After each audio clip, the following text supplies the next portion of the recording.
Bismillahirrahmanirrahim. Assalamualaikum warahmatullahi wabarakatuh. Perkenalkan, nama saya Muhammad Majdi. Saat ini saya sedang kuliah di Universitas Mataram semester 5 pada program studi Teknik Pertanian, Fakultas Teknologi Pangan dan Agroindustri. Pada kesempatan kali ini saya akan menjelaskan terkait dengan kesalahan umum dalam public speaking. Sebelum kita mengetahui lebih lanjut terkait dengan kesalahan umum dalam public speaking, kita harus memahami apa yang dimaksud dengan kesalahan. Menurut Kamus Besar Bahasa Indonesia, Wikipedia dan Lektur.id, kesalahan dapat diartikan sebagai perihal yang salah dan unsur ketidaksengajaan. Kesalahan yang dimaksud adalah situasi di mana sesuatu itu keliru atau tidak tepat yang dilakukan secara tidak sengaja dalam public speaking. Kesalahan adalah hal yang terjadi di luar kemauan dan harapan kita, yang terjadi begitu saja tanpa sepengetahuan kita. Bahkan orang lainlah yang mengetahui kita melakukan kesalahan. Kesalahan adalah hal yang wajar ketika kita atau seseorang dalam proses belajar. Ada beberapa penyebab kita melakukan kesalahan ketika melakukan public speaking. Yang pertama, nervous atau gugup. Yang kedua, tidak ada persiapan. Yang ketiga, tidak siap. Dan yang terakhir, keadaan di luar ekspektasi. Siapa saja yang bisa melakukan kesalahan? Tentu, semua orang dapat melakukan kesalahan. Orang-orang yang sudah ahli pun bisa melakukan kesalahan. Apalagi kita dalam proses belajar, tentu tidak akan luput dari kesalahan. Kesalahan yang biasa dilakukan ketika public speaking yaitu berkaitan dengan materi atau topik, seperti terlalu banyak yang disampaikan, penyampaian menyimpang dari topik, penyampaian tidak urut, lupa materi, materi tidak jelas, dan materi tidak rapi. Selanjutnya, ketika kita berbicara, kesalahan yang sering dilakukan yaitu terlalu cepat berbicara atau terburu-buru dalam menyampaikan sesuatu. Selanjutnya, ketika kita mengontrol suara kita, kesalahan biasanya terjadi di sana. Kontrol suara seperti intonasi monoton, suara serak seperti saya, dan suara mendadak hilang. Kemudian, kesalahan yang terjadi juga ketika kita menggunakan body language. Kadang-kadang kita melakukan gerakan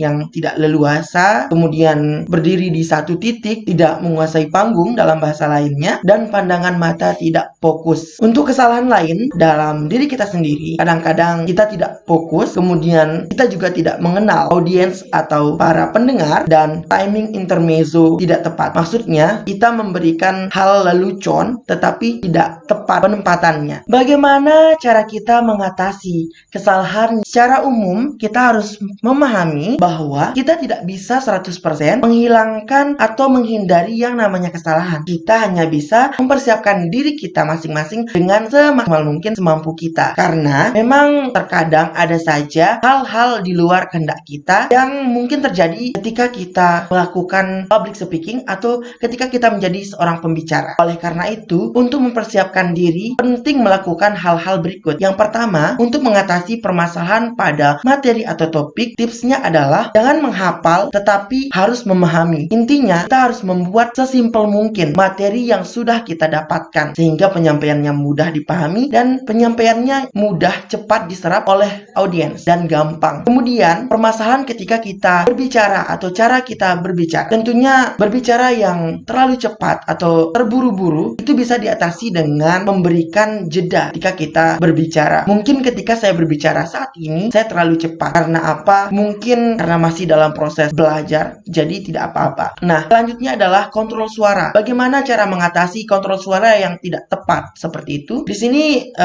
saya merekomendasikan untuk kita melatih kontrol suara kita dengan cara merekam suara saat berlatih menyampaikan materi, kemudian membaca materi dengan lantang sehingga suara kita bisa keluar dengan bagus, keluar dengan sesuai apa yang kita harapkan. Dan yang terakhir adalah body language atau bahasa tubuh. Tipsnya adalah tatapan mata. Tatapan mata harus fokus, kemudian gerakkan kepala juga seperti ini supaya kita lebih rileks, kelihatan lebih tenang. Kemudian kita harus menggunakan gerakan tangan untuk memperjelas apa yang akan kita sampaikan kepada audiens. Terima kasih telah mendengarkan dan menonton video ini. Assalamualaikum warahmatullahi wabarakatuh.